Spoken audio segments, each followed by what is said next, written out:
ماذا يعني الشكل الهلالي في الضفر؟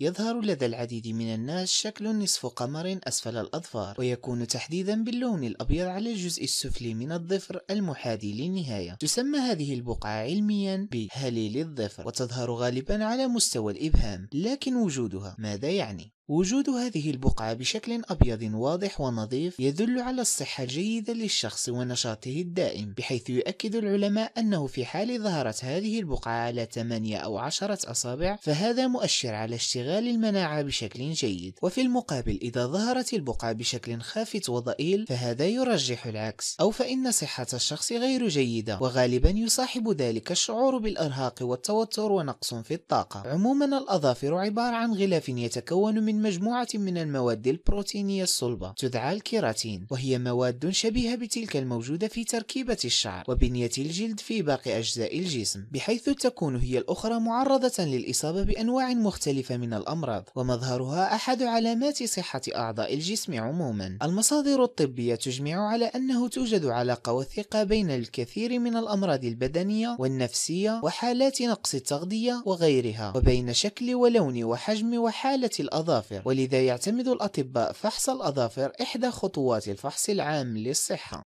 إن أعجبتكم حلقة اليوم شاركوها مع أصدقائكم، واتركوا لنا رأيكم عبر إعجاب وتعليق، ولا تنسوا الاشتراك في القناة ليصلكم جديدنا كل يوم. إلى اللقاء.